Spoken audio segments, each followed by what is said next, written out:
Hi, my name's Craig. Welcome back to my hangar. You might have noticed there's no airplane in here today. That's because I have had it out for about a week now, an annual, and there's quite a few things to do on it, so we're getting that squared away now. I thought it would be a good opportunity with the airplane out of the hangar to talk about the hangar and my experiences with it and my top 10 reasons why I think a hangar is a really good idea. So why don't you come on inside and I'll show you around a little bit.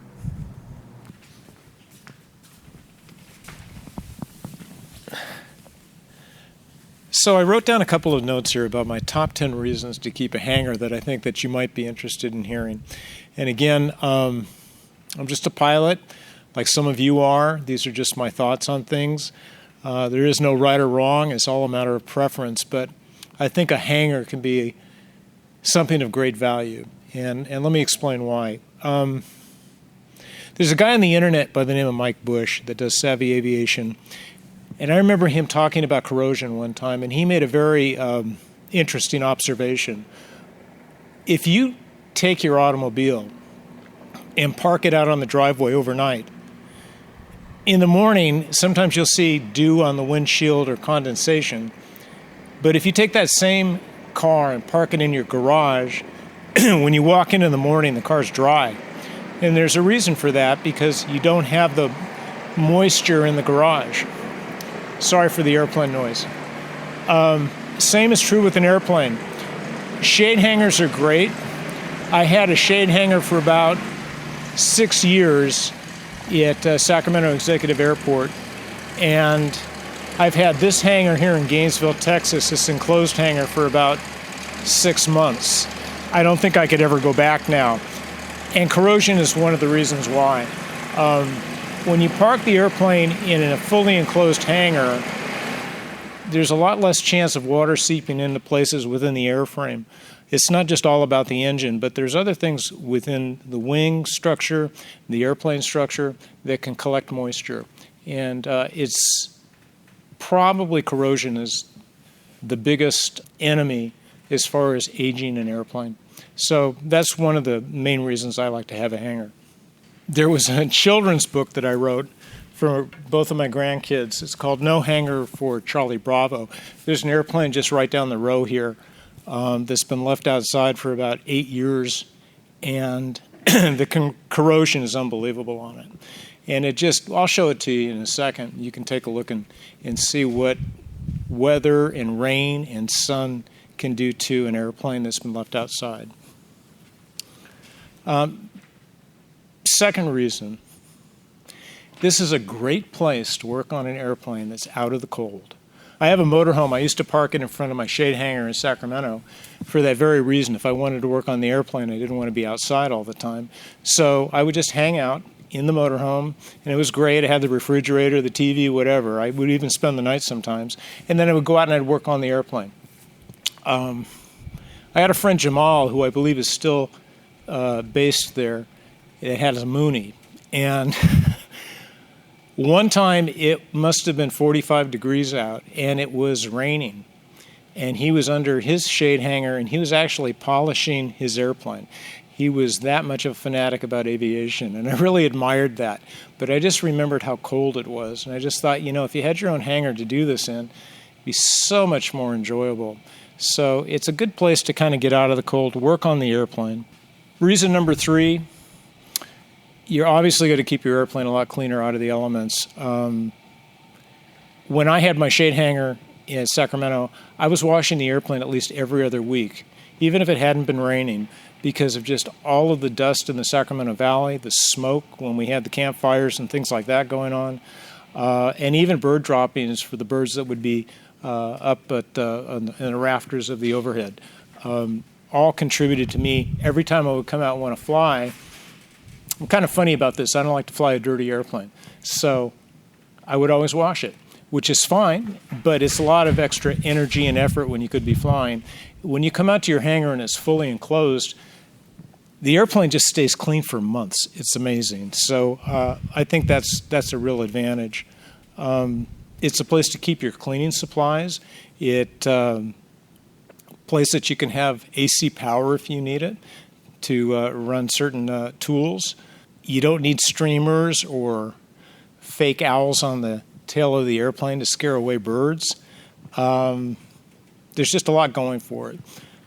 It's also, I think, an important point that it helps avoid subjecting the airplane, and particularly the avionics, to an awful lot of heat. And it can get really, really hot inside a cockpit parked out on the ramp in the summertime, particularly like in places like California and Texas. So I remember one time a friend of mine up in Placerville owns Skywagons, and I remember Mark showing me a Saratoga I was interested in buying, and I went out and I looked at it, and Mark usually keeps really nice airplanes, and this was a nice airplane. But when I went inside, I took a look at the visors and some of the stuff on the panel, and they were kind of melted and a little sticky because whoever had this airplane for years must have kept it outside in the heat, and I think it really did some damage to the inside of the panel and the interior.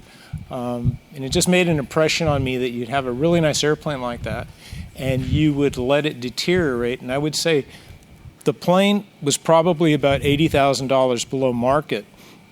And I think that was part of the reason, just because of the heat that had gotten to the airframe. So that's something else to factor in on resale if you want to sell your plane or trade up someday. The other thing, too, is, sun is a real enemy of paint. New paint jobs can be north of $40,000. So that's something to consider when you're maybe not wanting to put out $300 or $400 a month on a hangar or even more, because it will keep the paint looking much nicer. Reason number 4, better pre-flights. I can walk around the airplane in the comfort of my hangar. I can go to the refrigerator here, grab a Coke.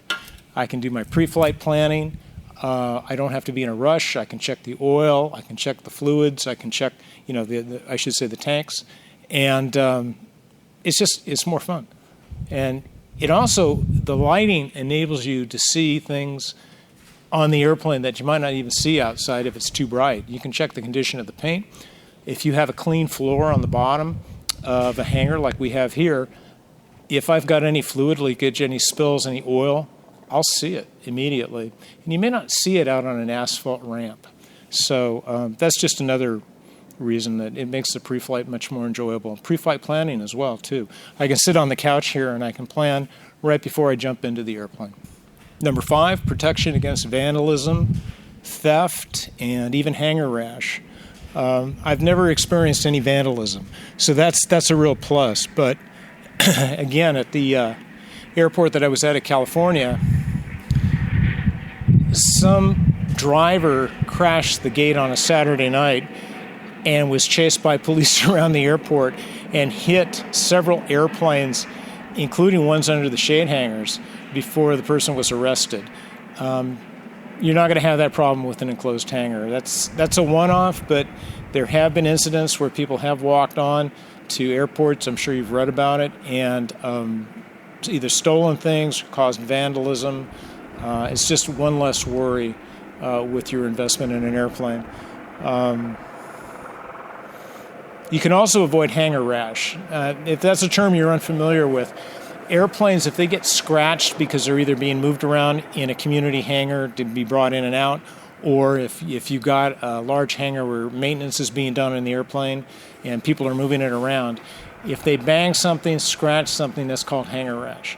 And I had some work done in Bakersfield and had some hangar rash on it. Had to have the nose wheel cowl repainted and one of the tips repainted just because of that. Now, you can't avoid hangar rash necessarily if you send your airplane in for annual, but there's a lot less chance of it happening if it's not on the ramp, not on a tie down, if you have it nice and secure in a hangar. Reason number 6, I can, coming back from a flight, secure the airplane much faster than I could on a ramp. I know it sounds almost counterintuitive, but it's true. I got to push the airplane in and chalk it, but I don't have to worry about headsets. I don't have to worry about portable equipment. I don't even have to worry about where my keys are. I can leave them up on the dash of the plane. And I got to tell you, there's been more than one time that I have driven down to the airport to find out that either I've forgotten my keys or I've forgotten a piece of portable equipment I really wanted to bring with me and had to travel back and make 2 trips instead. Everything's here in the hangar. Everything's accessible. It's just a nice place to keep things. You don't need to tie the airplane down, so that's an advantage. You don't need to put up, I have made myself some custom window covers for the inside of the plane. I don't have to put those up each time, so it avoids scratching the plexiglass, which is pretty sensitive on that. And it just makes pushing the airplane in, chalking it, making sure systems are off, and then just lowering the this huge hangar door and locking it and leaving. Seventh reason that I think hangars are important, social. And you can't put a price on this one. It's like your own clubhouse, okay? There are people up and down this row, and I know quite a few of them, fellow pilots, that give this whole thing a sense of community. And not only is that great just for the social aspect of it, but if you need to borrow a tool. The last week before I took the airplane in annual, I had a weak battery. And a friend of mine, Jason down here, and his father, Joe, they helped me jumpstart the airplane. They had the portable battery, they had what I needed, and it just saved me a lot of grief. There's support around here. Again, sense of community. Now, the flip of that is, sometimes I just want to get away from everything and everybody. I mean, if you turn on the news for more than 5 minutes a week, you can probably get depressed these days. This is a great place to come and just get away from everything. And I really enjoy my solace here. I've got a little refrigerator for snacks and drinks. I can relax. I can watch my iPad. I can play music, whatever I want to do. I can hang out here and not see anybody by closing the door, or I can open the door and friends come over and we talk about flying, as we always do. Reason number 8, you can create your own environment. If you look around the hangar, it's a work in progress right now because I've only been here about 6 months, but I am putting little bits of art up. It's a place to keep mementos. It's a place to keep my motorcycles. It's a great place to keep the motorcycles. And the little motorcycle trailer over there. You can make it your own environment. Reason number 9, secure place to keep your car when you're flying to other locations, right? Not that that's a big thing, but it is kind of comforting to know that I can bring, one of my cars is a Corvette, and if I don't want to put the top on it, which is a little bit of a hassle, I can just drive it in here and just shut the hangar door and it's fine. And it's fine for a week or 2 weeks or however long I'm gone. So I really appreciate the comfort of knowing that nobody's going to be messing with the car. It's in a secure place and nobody even knows it's in here. And I would say, I'm probably losing track of my numbers now, so I hope I've gone to number 10. But on number 10, sounds silly, but if you like to work out, I've got a Bowflex machine over here. Now, it always makes me feel good to care about exercising. Not that I actually ever exercise in this hangar, because I think I've done it once, but just coming in here and knowing the equipment's there and impressing my friends that they think I'm working out, I think that's great. It's just a place to keep a big, clunky piece of exercise equipment that I bought about 15 years ago that I probably shouldn't have, and it takes up room at the house. I can just put it here. So that's about it. I'm sure you can come up with your own list about why you think a hangar would be a good idea. You may be hesitant on wanting to invest the money on renting one or purchasing a piece of land and building one, but there's always options if things seem a little bit out of reach expense-wise. You can always drive a little bit farther like I do from Denton up here to Gainesville. You get a good price on the hangar, and you make a day of it. You know, you're driving farther, so go ahead and make a day of it. And get a good excuse to get out of my wife's here now that I'm retired, come up here, hang out for the day, and then go back home for dinner. Not only that, but it starts to become a lifestyle. So I don't know if that's helpful or not, but those are my thoughts on it, and interested in your comments, and let me know what you think on the comment line below. All right, so that's it from Craig's Hammer today, and happy flying.